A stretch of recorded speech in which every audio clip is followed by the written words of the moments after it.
남편이 다른 여자 배를 쓰다듬는 순간 저는 제 인생이 거짓말이었다는 걸 깨달았습니다. 그날 저 윤미정은 남편 박도연의 회사 근처 카페 앞에 있었어요. 깜짝 이벤트로 도시락을 싸들고 간 거였죠. 결혼 15년 만에 참 용기 있는 짓을 하는구나, 나. 그런데 고개를 돌려 카페 안을 들여다본 순간 제 눈에 들어온 건 유리창 너머 젊고 날씬한 여자의 볼록한 배를 쓰다듬으며 미소 짓는 내 남편의 모습이었습니다. 내가 지금 뭘 본 거지? 손에 들고 있던 도시락 가방이 바닥에 떨어졌습니다. 심장이 너무 세게 뛰어서 숨을 쉴 수가 없었어요. 그 여자는 정지아. 남편 회사의 30살 신입 디자이너였습니다. 나보다 12살이나 어렸고 가늘고 예뻤습니다. 저는 그 자리에서 얼어붙었습니다. 들어가서 따져야 하나? 아니면 모른 척 돌아서야 하나? 그런데 몸이 움직여지질 않았습니다. 그저 멍하니 서서 남편이 다른 여자를 향해 행복한 표정으로 웃어주는 모습을 바라볼 뿐이었죠. 그때 남편이 고개를 들어 내 쪽을 봤고 우리의 눈이 마주쳤습니다. 잠깐 멈칫했지만 그의 표정에는 놀람도 미안함도 없었습니다. 아주 덤덤했고 차가웠습니다. 여기서 뭐해? 남편은 카페 밖으로 나와 내게 물었습니다. 도시락 싸왔어. 당신 주려고. 내 목소리는 떨렸어요. 남편은 깊은 한숨을 쉬었습니다. 미리 얘기를 하지. 나 지금 바빠. 그리고 남편은 카페 안을 돌아보더니 나직하게 말했습니다. 저 여자 임신했어. 내 아이야. 우리 이혼하자. 그날 밤 나는 집에 돌아와 소파에 주저앉았습니다. 눈물도 나오지 않았고 그저 멍했습니다. 어쩌다 이렇게 됐을까? 23살 대학교 3학년 때였어요. 과 선배였던 박도연이 제게 다가왔었습니다. 키 크고 잘생긴 그는 학교에서 인기가 많았죠. 그런 그가 다른 여자애들을 제쳐두고 절 선택했다는 게 믿기지 않았습니다. 미정아, 넌 똑똑한데 착하기까지 해. 네가 참 좋다. 그때 나는 몰랐습니다. 그가 내 착함과 똑똑함이 아니라 내 뒤에 있는 배경과 내 앞의 미래를 계산에 넣은 것이라는 걸요. 저희 어머니는 서울 강남에 빌딩을 가진 재력가였습니다. 그리고 저는 전액 장학금을 받는 우등생으로 졸업 전에 이미 대기업에 입사가 결정난 미래가 보장된 상태였죠. 도연에게 저는 안정적인 투자처였던 거였습니다. 결혼 초반에는 몰랐어요. 그는 다정했고 저는 행복했습니다. 하지만 결혼 1년쯤 지나면서 그의 태도가 변하기 시작했습니다. 미정아, 요즘 너 좀 살찐 것 같은데? 다른 거 있지 그래. 밖에 나갈 때 좀 신경 써. 사람들이 뭐라고 하겠어. 저는 정말 살이 찌고 있었습니다. 이유를 알 수 없었어요. 먹는 것도 많지 않은데 자꾸만 체중계 숫자가 올라갔습니다. 운동을 해도 소용없었죠. 오히려 더 피곤하고 무기력해졌습니다. 고등학교 때는 달랐습니다. 그땐 메이퀸에 뽑힐 정도로 예뻤거든요. 가녀리고 하얀 피부에 큰 눈을 가진 그야말로 꽃 같은 여자였습니다. 그런데 대학 졸업 무렵부터 조금씩 살이 찌기 시작했고 결혼 후엔 급격하게 불어났어요. 72kg. 거울을 볼 때마다 낯선 사람이 보였습니다. 이게 나야? 하는 생각이 들었어요. 남편은 점점 더 나를 피했습니다. 함께 외출하는 것도 싫어했고 집에서도 저와 눈을 마주치지 않았습니다.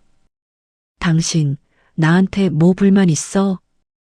어느 날 용기를 내서 물었습니다. 없어. 그냥 피곤해. 그게 그의 대답이었어요. 그리고 그는 점점 더 늦게 들어왔습니다.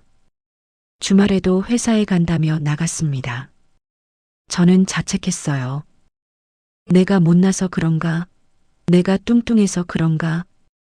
저는 외로웠고 모든 원인을 제 자신에게 돌렸습니다. 남편의 외도는 제가 자기 관리 못한 탓이라는 더 씌워진 죄책감이었습니다. 남편의 외도와 임신 소식 이후 저는 일주일 동안 아무것도 할 수 없었습니다. 밥도 먹지 않고 잠도 자지 않았어요. 그저 멍하니 천장만 바라봤습니다. 그러던 어느 날 초인종이 울렸습니다. 정지하였습니다. 언니, 잠깐 얘기 좀 해요. 그녀는 당당했어요. 내 집 거실에 앉아서 차까지 달라고 했습니다. 언니도 알다시피 저 도현 오빠 아이 가졌어요. 5개월 됐고요. 이제 가을이면 출산이에요. 오빠는 이혼하고 저랑 재혼하기로 했어요. 언니가 순순히 동의해 주시면 좋겠어요. 위자료는 적당히 받으시고요. 어차피 오빠 마음은 이미 제게 있잖아요. 저는 그녀를 멍하니 바라봤습니다. 이 어린 여자가 제 인생을 무너뜨리고 있었습니다.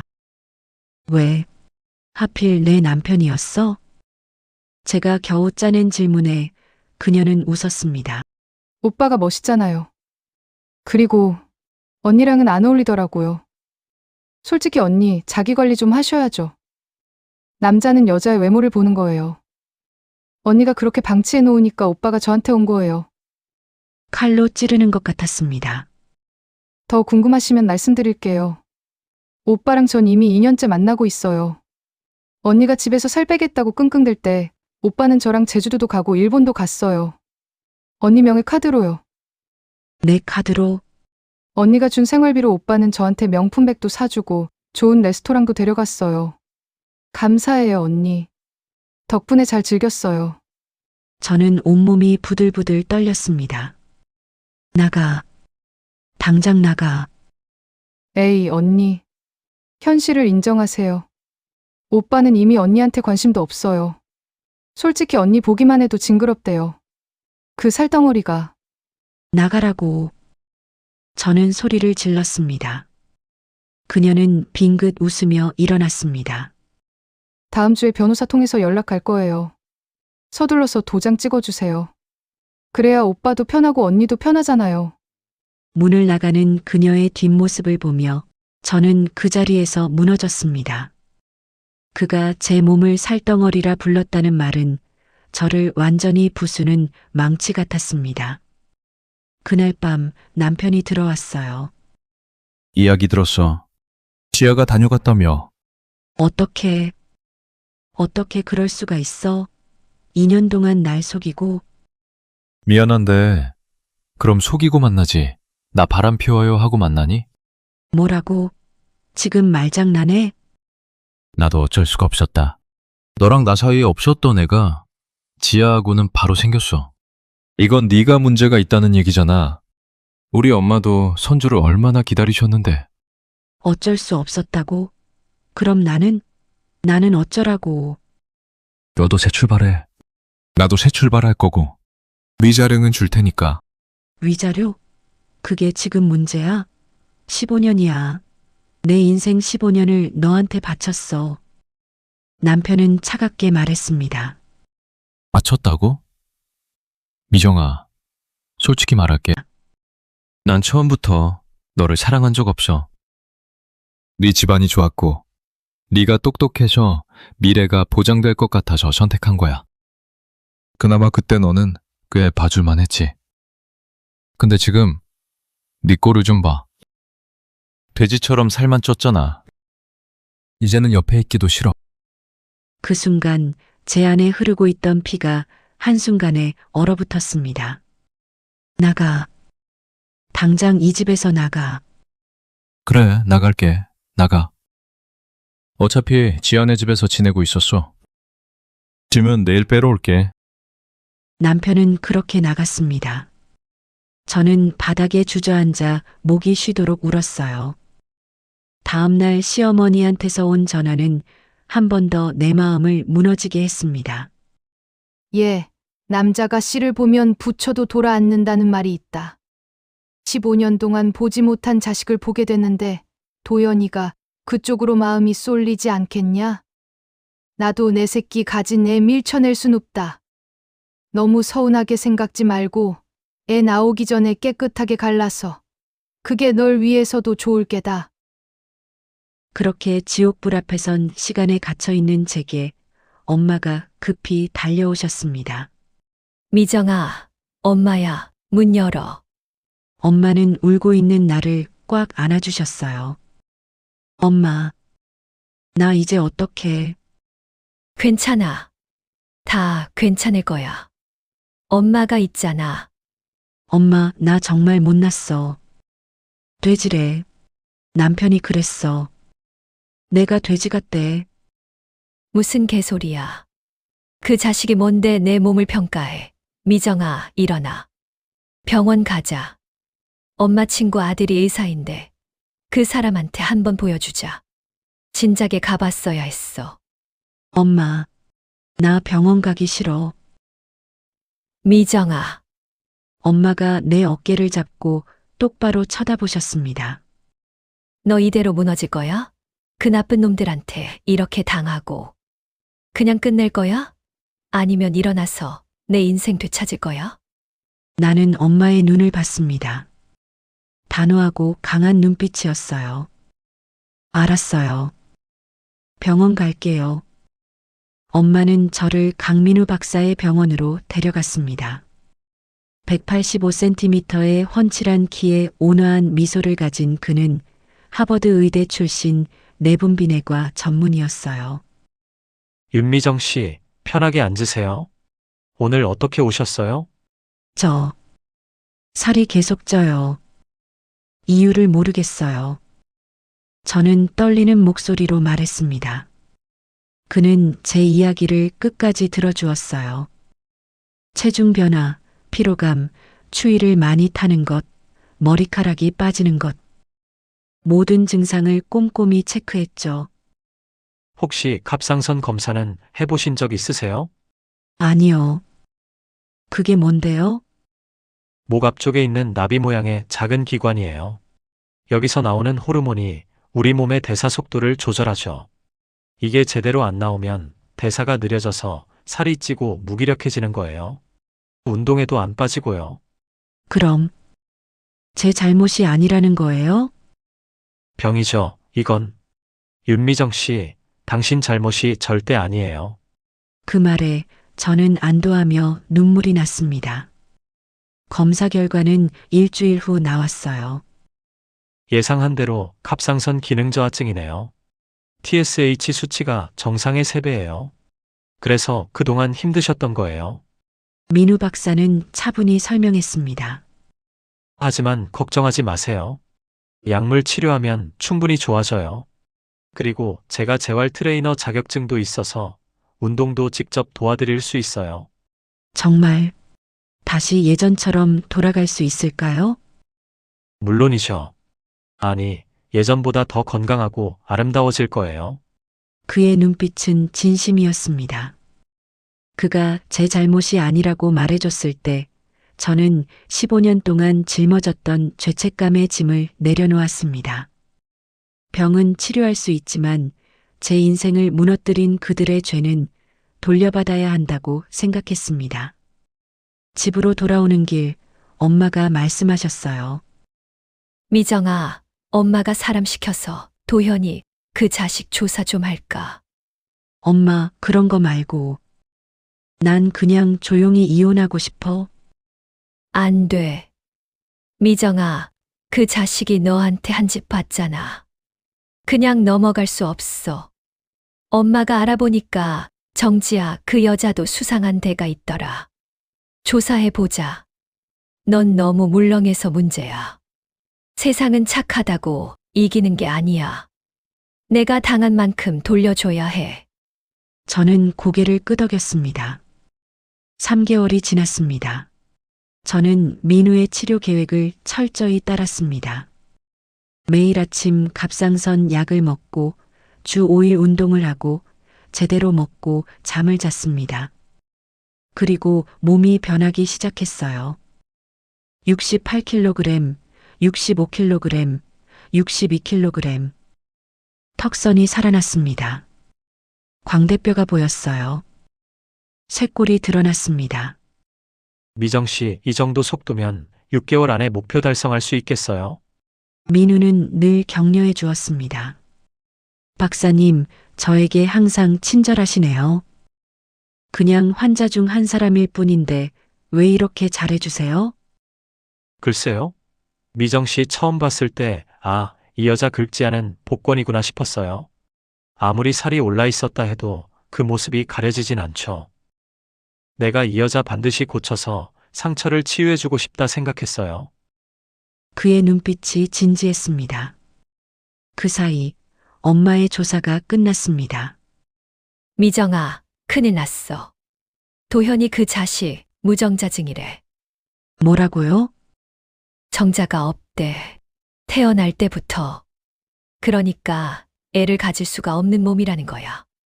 머리가 하얘졌습니다. 그럼 정지아 뱃속의 아기는 도현이 애가 아니지. 엄마가 더 조사해봤는데 그 여자 완전 사기꾼이야. 같은 시기에 다른 남자 둘이랑도 만났대. 그 중 한 명이 진짜 아빠일 거야. 분노가 치밀었습니다. 그리고 이것 봐. 엄마가 서류 뭉치를 내밀었습니다. 도현이가 군대 갔을 때 한 신체 검사 기록이야. 여기 명확히 나와 있어. 무정자증이라고. 근데 그 자식은 이걸 몰랐을 거야. 군대에서 통보를 제대로 안 했거든. 그러면서 너한테 아이 못 낳는 게 내 탓인 것처럼 스트레스 줬잖아. 서류를 보며 이를 악물었습니다. 결혼 5년 차쯤 남편은 내게 말했었습니다. 우리 아이 왜 안 생기지? 너 병원 한번 가봐. 왜 내가? 여자 쪽에 문제 있는 경우가 많대. 가서 검사나 받아봐. 산부인과에 갔고 아무 문제가 없다는 진단을 받았습니다. 그럼 남편 차례인데 남편은 검사를 안 받아도 된다고 자기는 정상이라고 말했었죠. 나는 괜찮아. 문제는 네 쪽일 거야. 너 살찐 거 그게 원인일 수 있어. 다른 병원 가봐. 3군데 병원을 더 다녔습니다. 모두 이상 없다고 했어요. 그런데도 남편은 자기는 검사할 생각을 하지 않았습니다. 본인도 몰랐겠지. 하지만 확인조차 안 하고 나만 탓했어. 주먹이 떨렸습니다. 6개월 후 55kg이 됐습니다. 고등학교 메이퀸 시절의 몸무게. 엄마가 사준 새 옷을 입고 거울을 봤습니다. 날씬한 몸매, 맑은 피부, 빛나는 눈동자. 미정아, 너 완전 딴 사람 됐다. 엄마가 감탄했습니다. 민우 박사도 놀라워했습니다. 그는 말을 잇지 못한 채 바라보고만 있었어요. 고맙습니다, 박사님. 박사님 아니었으면 전 여기까지 못 왔어요. 미정 씨가 잘 따라와 준 거죠. 고생했어요. 힘들었을 텐데. 그리고 아주 잘했어요. 민우가 내 손을 잡았습니다. 이혼 준비로 마음이 무거울 텐데 잘 정리되고 나면, 민우가 잠시 뜸을 들였습니다. 모든 게 끝나고 나면 그때부턴 나랑 놉시다. 심장이 뛰었습니다. 얼굴이 빨갛게 달아오르는 걸 느끼면서 활짝 웃어 보였습니다. 이혼 조정날. 새로 산 정장을 입고 법원에 나타났습니다. 날씬하고 우아한 모습으로 법원 복도에서 남편과 정지아를 마주쳤습니다. 남편의 눈이 커졌습니다. 그는 아무 말도 못하고 저를 위아래로 훑어봤어요.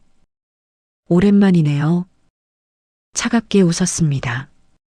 너 어떻게? 다이어트 한 거야? 그걸 왜 물어요? 이제 남인데. 정지아가 끼어들었습니다. 언니, 그렇게 살 빼서 뭐해요? 어차피 오빠는 제 건데. 그녀를 보며 빙긋 웃었습니다. 그래요? 그런데 남편의 전처한테 언니라는 호칭은 좀 많이 거슬리네. 난 유부남 아이벤 여동생 둔 적이 없는데 외모가 바뀌니 당당해져서일까요? 저는 세상 물정 모르고 오만한 정지아를 향해 거침없이 말했습니다. 아, 그리고 정지아 씨, 친자 확인 검사는 해보셨어요? 뭐? 정지아의 얼굴이 굳었습니다. 무슨 소리야? 남편이 물었습니다. 박사님이 검사하라고 권하시더라고요. 혹시 몰라서요. 정지아 씨도 동의하시죠? 아기 건강도 확인할 겸 그건. 정지아가 말을 더듬었습니다. 왜요? 문제라도 있어요? 아니, 그게. 필요 없잖아요. 당연히 오빠 아기인데. 당연히? 어떻게 당연해요? 확인은 해봐야죠. 법원에서도 권장하던데요. 내가 차분하게 말했습니다. 미정아, 너 지금 뭐 하는 거야? 남편이 짜증 섞인 목소리로 물었습니다. 뭐긴요? 당신 권리 찾아주는 거죠. 당신도 확인하고 싶지 않아요? 정말 당신 아이인지. 조정실에 들어갔습니다. 판사 앞에 앉았어요. 이혼 조정 시작하겠습니다. 먼저 원고 측에서 말씀하시죠. 내 변호사가 서류를 제출했습니다. 피고는 혼인 중 부정행위를 저질렀고 상대 여성이 임신했다고 주장하고 있습니다. 하지만 원고 측은 해당 태아에 대한 친자 확인을 요구합니다. 친자 확인이요? 판사가 물었습니다. 네. 피고는 결혼 15년 동안 자녀가 없었습니다. 그런데 갑자기 외도 상대와의 사이에서 임신이 됐다고 주장하고 있어요. 이에 대한 객관적 확인이 필요합니다. 남편이 벌떡 일어났습니다. 뭐 하는 거예요? 내 아이 맞다니까요. 앉으세요. 친자 확인은 합리적인 요구입니다. 피고 측은 동의하십니까? 판사가 정지아를 바라봤습니다. 정지아의 얼굴이 창백해졌습니다. 저는. 동의 안 하시면 의심받을 수밖에 없습니다. 판사가 단호하게 말했어요. 알겠습니다. 검사하겠습니다. 정지아가 떨리는 목소리로 대답했습니다. 조정은 2주 후로 연기됐습니다. 친자 확인 결과를 기다리기로 했습니다. 2주 후 법원 복도는 긴장감으로 가득했습니다. 남편과 정지아가 먼저 와 있었어요. 둘 다 초췌해 보였습니다. 조정실에 들어갔습니다. 판사가 서류를 펼쳤어요. 친자 확인 결과가 나왔습니다. 모두가 침묵했어요. 긴장감이 감도는 몇 초의 시간이 흐른 후 판사의 입이 열렸습니다. 피고 박도연 씨와 태아 간의 친자 관계는 0%입니다. 뭐라고요? 남편이 소리쳤습니다. 검사 결과 피고는 무정자증으로 확인됐습니다.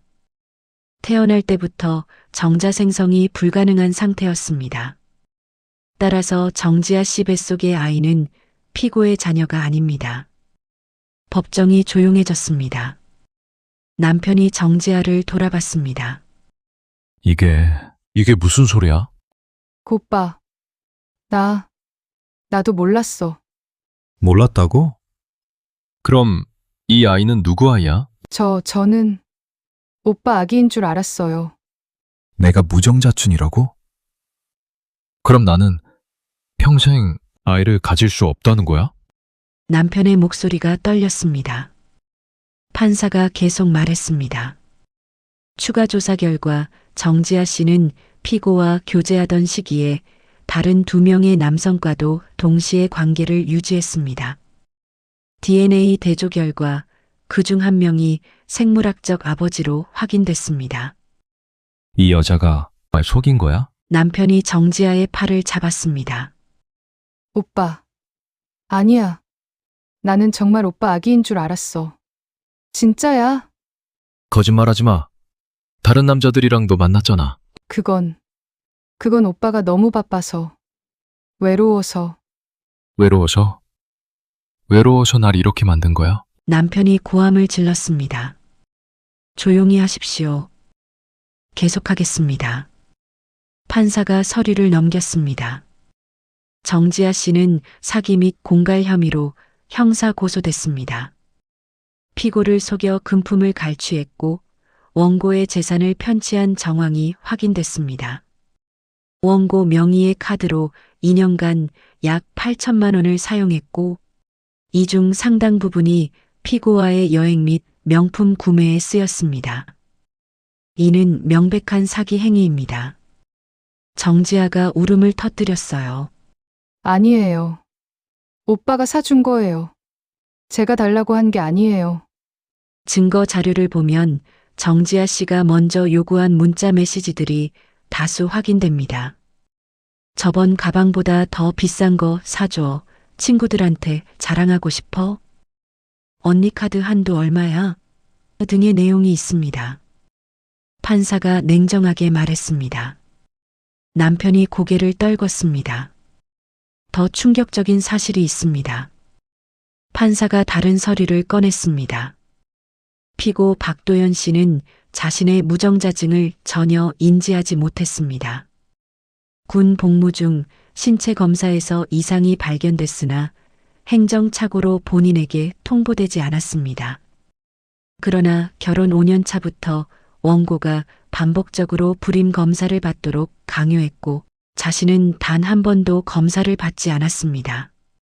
원고가 세 곳의 병원에서 정상 판정을 받았음에도 불구하고 계속해서 원고에게 문제가 있다고 주장했습니다. 제가 남편을 똑바로 쳐다봤습니다. 이는 정서적 학대에 해당합니다. 또한 피고는 원고의 체중 증가를 지속적으로 조롱하고 모욕했으나 실제로는 갑상선 질환이라는 의학적 원인이 있었습니다. 피고는 원고가 병원 치료를 받도록 돕는 대신 모욕과 외도로 대응했습니다. 판사가 남편을 날카롭게 쳐다봤습니다. 이혼 청구를 인용합니다. 위자료 5억 원, 재산 분할 70%를 피고가 원고에게 지급할 것을 명합니다. 5억이요? 제가 어떻게... 남편이 절규했습니다. 피고의 과실이 명백하고 원고에게 가한 정신적 피해가 중대합니다. 또한 원고 명의 재산을 무단으로 사용한 부분도 배상해야 합니다. 이에 있으면 항소하십시오. 판사가 망치를 두드렸습니다. 조정실을 나왔습니다. 복도에서 남편이 저를 붙잡았어요. 미정아, 나는 정말 몰랐어. 내가 무정자증인 줄 진짜 몰랐다고. 몰랐으면 검사라도 했어야죠. 나만 세 군데 병원 돌게 만들고 당신은 미안해. 정말 미안해. 미안하다는 말이 이렇게 쉬운 말이었나? 미안하다 하면 다 끝난 줄 알았나요? 차갑게 말했습니다. 나는 진짜 아빠가 될 수 없는 거야? 평생? 남편의 눈에 눈물이 고였습니다. 당신이 나한테 했던 말 기억해요? 돼지 같다고. 옆에 있기도 싫다고. 처음부터 사랑한 적 없다고. 미정아, 이제 알았죠? 문제는 나한테 있었던 게 아니라 당신한테 있었다는 거. 그런데 당신은 확인도 안 하고 나만 탓했어요. 15년 동안 남편이 바닥에 주저앉았습니다. 나는 이제 어떡하지? 당신이 나한테 했던 대로 살면 되죠. 새 출발하세요. 당신 말 그대로. 등을 돌려 걸어갔습니다. 뒤에서 정지아의 울음소리가 들렸습니다. 오빠, 나 어떡해. 회사도 잘렸어. 빚도 있고. 아기는 어떡하고. 꺼져. 다신 내 앞에 나타나지 마. 남편의 고함 소리. 복도 끝에서 엄마가 기다리고 있었습니다. 잘했어, 미정아. 엄마가 저를 안아주었습니다. 눈물이 났습니다. 이번에는 후회의 눈물이 아니었습니다. 해방의 눈물이었습니다. 3개월 후 전 남편은 회사에서 해고됐습니다. 외도 사실과 사내 연애 규정 위반으로 징계를 받았죠. 위자료 5억과 재산 분할로 집도 차도 모두 넘어갔고 그는 월세방에서 혼자 살게 됐어요. 정지아는 사기죄로 징역 1년에 집행유예 2년을 선고받았습니다. 아이의 친아버지는 책임을 거부했고 그녀는 미혼모가 됐습니다. 명품 중독과 허영으로 빚이 쌓였고 갚을 길이 막막했습니다. 시어머니는 이혼 후 한 번도 연락하지 않았습니다. 손주를 볼 수 없게 된 게 제 탓이 아니라는 걸 알게 된 후였어요. 저는 그들의 소식을 들으며 아무 감정도 느끼지 않았습니다. 인과응보. 그뿐이었죠. 어느 날 저녁 민우와 한강공원을 걷고 있었습니다. 다음 달에 아프리카 의료봉사를 가요. 3개월 동안인데 같이 갈래요? 저요? 네. 간호봉사자가 필요해요. 대학 때 생물학 전공에 부전공이 간호학과라 하지 않았어요? 하지만 전 임상 경험이 많지 않아요. 괜찮아요. 제가 가르쳐 드릴게요. 그리고 민우가 내 손을 잡았습니다. 사실은 저 혼자 가기 싫어요. 어우, 3달 동안 미정 씨 못 보는 게 제일 힘들 것 같거든요. 웃었습니다. 좋아요. 같이 가요. 6개월 후 저는 민우와 함께 아프리카에서 돌아왔습니다. 그곳에서 수백 명의 환자를 치료했고 서로에 대한 사랑을 확인했습니다. 귀국 후 민우가 청혼했어요. 미정 씨, 우리 신랑각시 합시다. 저와 결혼해 주시겠어요? 네. 기꺼이요. 결혼식 날 순백의 웨딩드레스를 입고 거울을 봤습니다. 53kg의 날씬한 몸매, 빛나는 피부, 그리고 무엇보다 행복으로 가득 찬 눈빛. 이게 진짜 나야. 식장으로 들어서는데 뒤편에서 누군가의 시선이 느껴졌습니다. 고개를 돌리니 남편이 멀리서 저를 보고 있었습니다. 초라한 모습이었어요. 우리의 눈이 잠깐 마주쳤습니다. 그의 눈에는 후회가 가득했습니다. 하지만 나는 그를 향해 미소 짓지 않았어요. 그냥 고개를 돌려 민우에게 걸어갔습니다. 다시 찾은 제 확실한 반쪽에게로요. 지금 저는 민우와 함께 작은 클리닉을 운영하고 있습니다. 저와 같은 질환이나 과체중 문제로 고통받는 사람들을 돕는 곳입니다. 전 환자들에게 확신을 가지고 말합니다. 당신 잘못이 아니에요. 포기하지 마세요. 저도 해냈어요. 당신도 할 수 있어요. 고통의 시간을 뚫고 일어서 본 사람만이 가질 수 있는 자신감이었죠. 민우가 진료실 문을 열고 들어왔습니다. 여보, 오늘 저녁에 뭐 먹을까? 당신이 좋아하는 거요. 당신이 좋아하는 게 내가 좋아하는 거지. 그가 웃으며 내 어깨를 감쌌습니다. 창밖으로 석양이 지고 있었습니다. 아름다운 노을이었습니다. 저 노을이 지고 나면 또 다른 하루가 시작되겠지요. 내 앞에 또 어떤 인생이 기다리고 있을지는 모르지만 포기하지 않으면 우리의 이야기는 아직 끝나지 않는 것입니다. 지금부터가 진짜 시작입니다. 힘내세요. 당신은 할 수 있습니다. 저도 했습니다.